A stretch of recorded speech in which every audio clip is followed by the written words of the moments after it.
I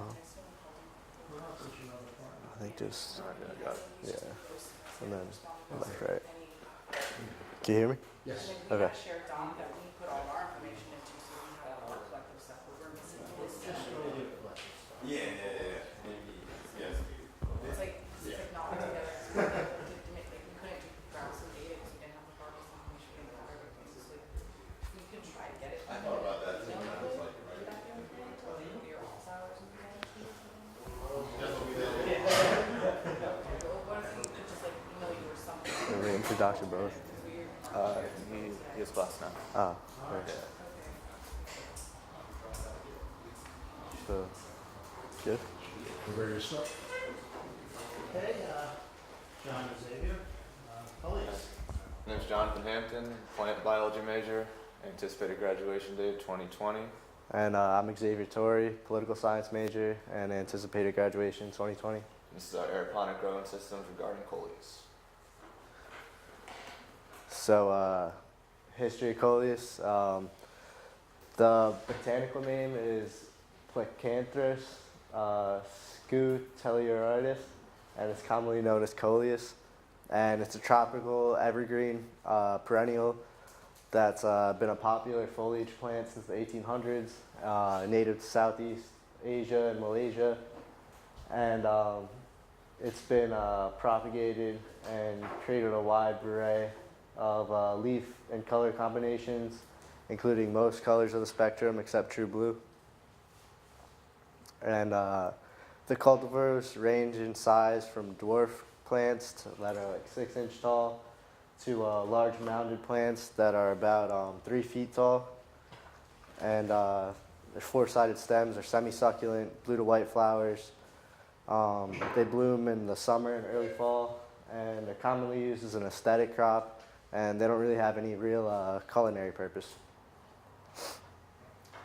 So we thought it was important to mention the facility that we used in this greenhouse, size being 35 by 35.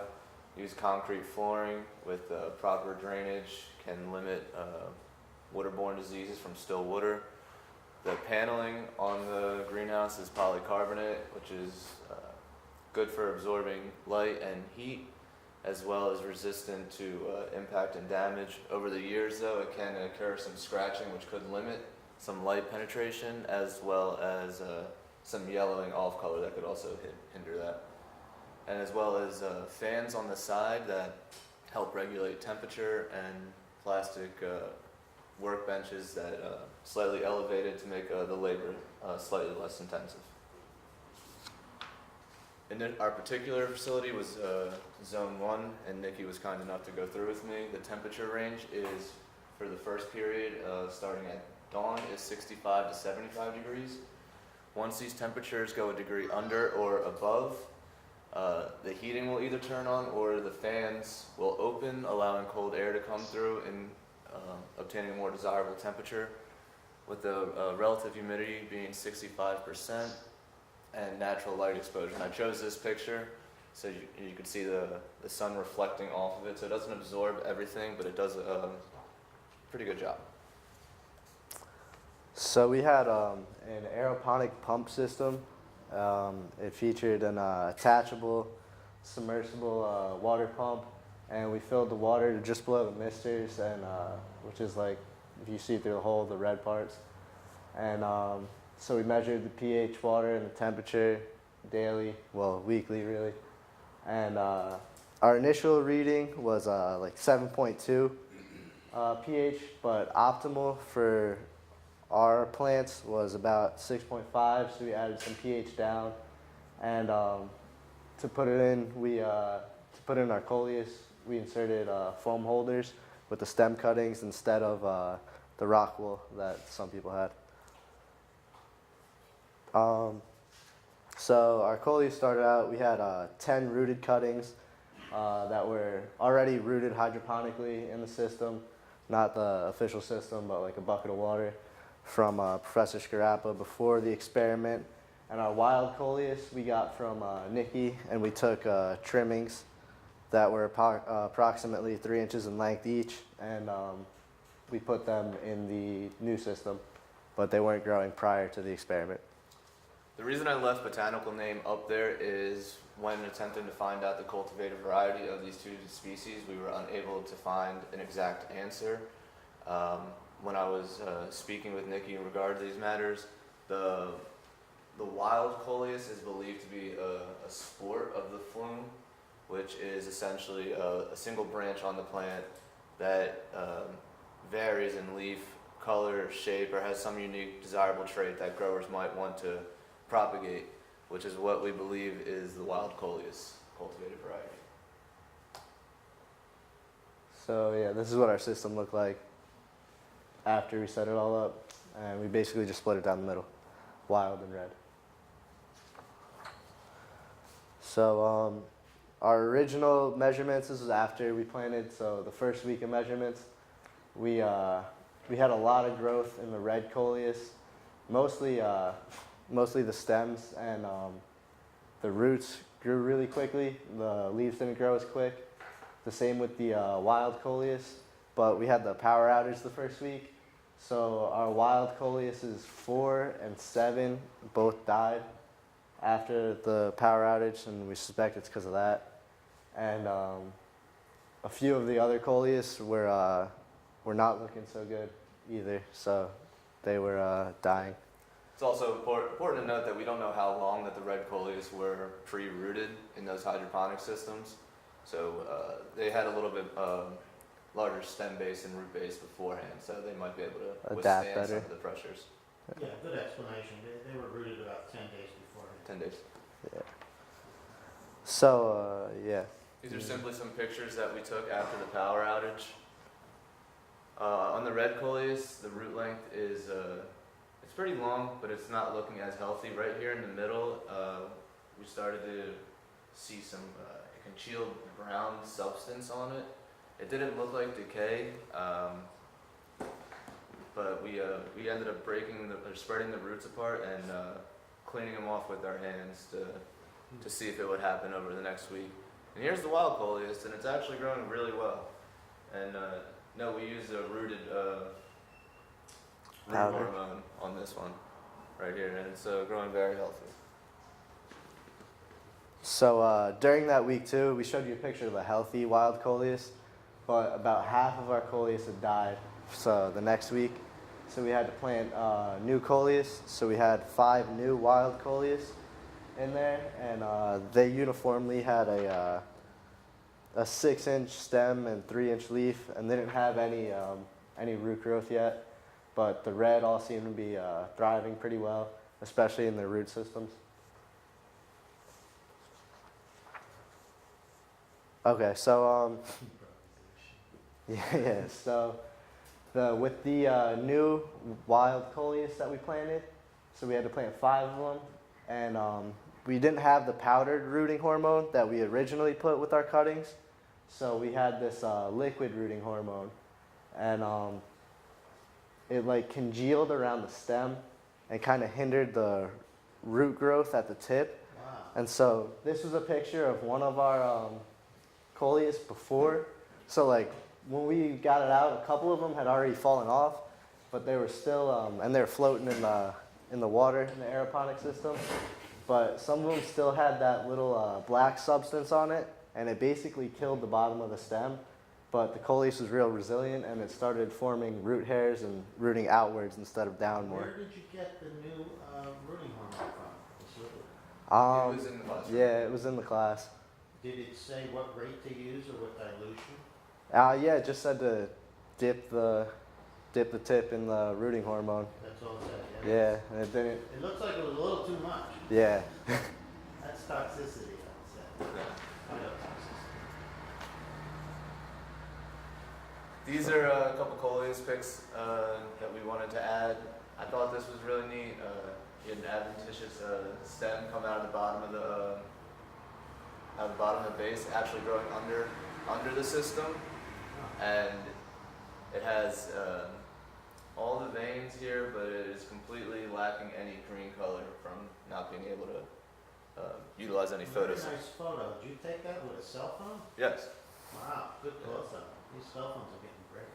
Thank you. And the reason we put this in here is going to relate more to our economic aspect and growing in these systems, because of the way that the coleus grows and the leaves really branch out in the size of the leaves. It really hindered growth on the inner portion plants, and they weren't able to get as much light as they needed. Yeah.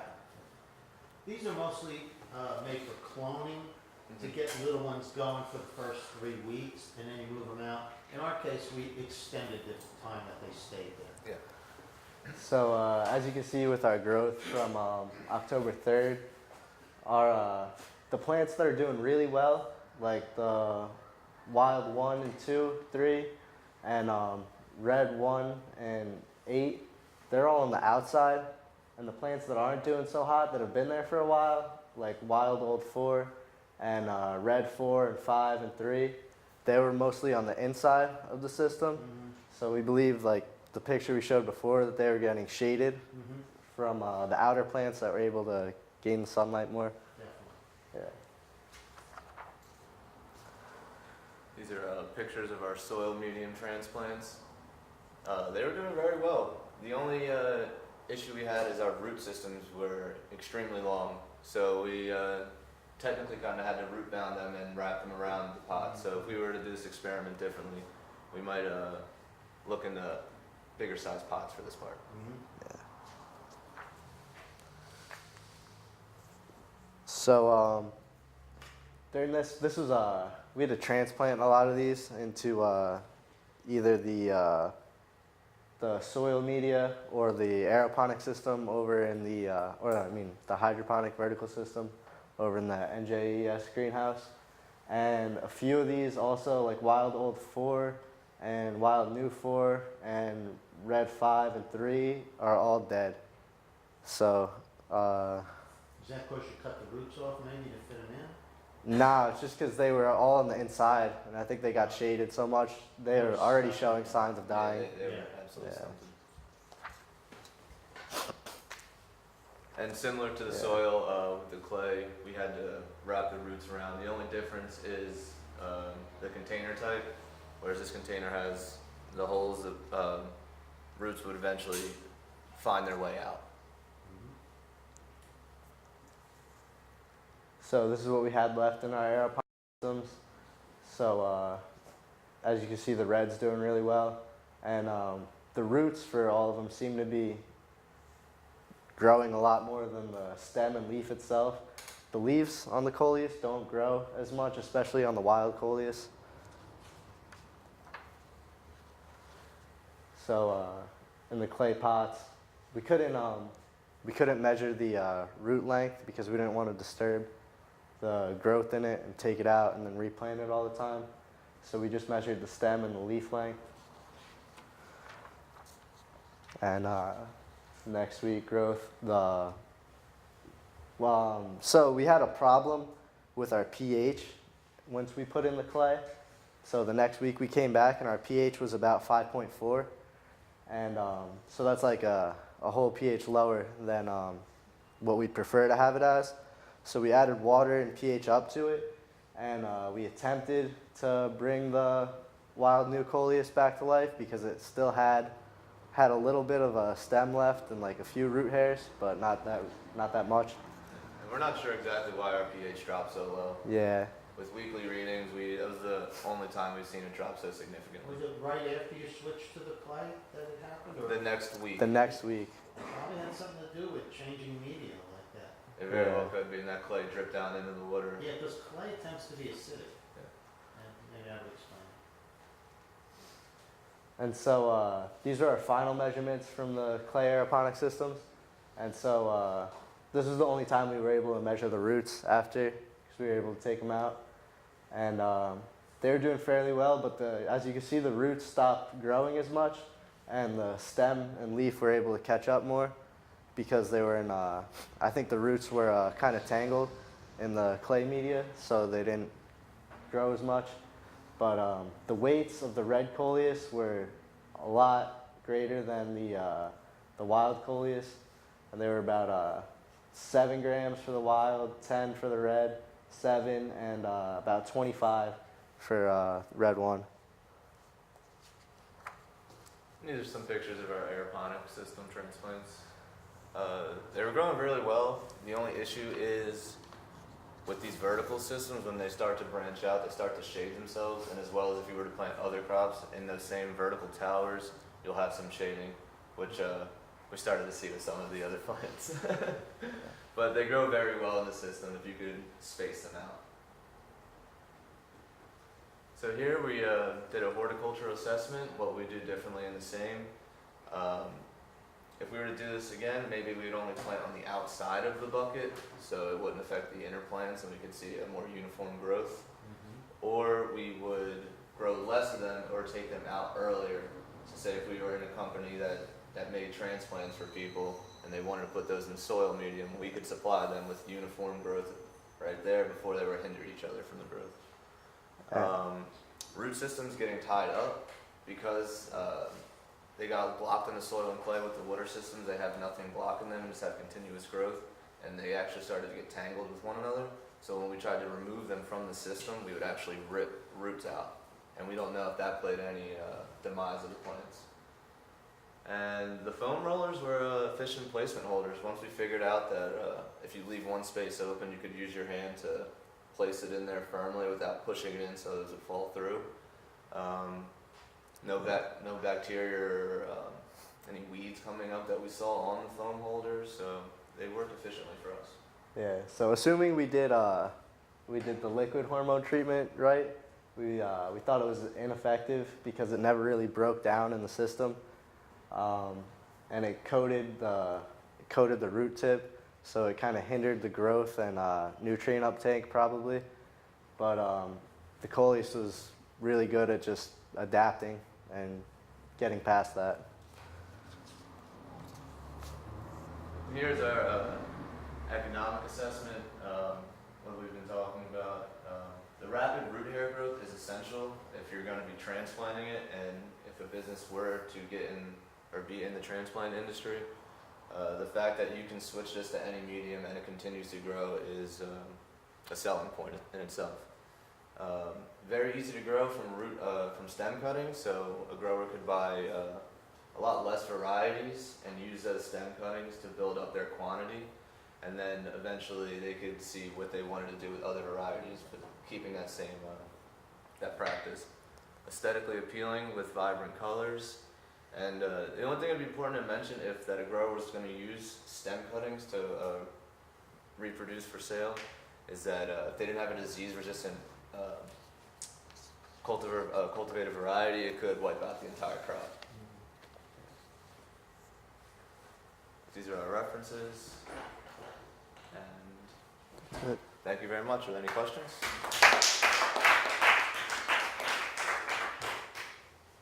You made some very good suggestions on some of the deficiencies in the system and some of the strengths of this plant. The Coleus grows really well. As I mentioned earlier, these mini aero buckets are primarily made for developing clones quickly. Within 3 weeks, you're ready to transplant to something else.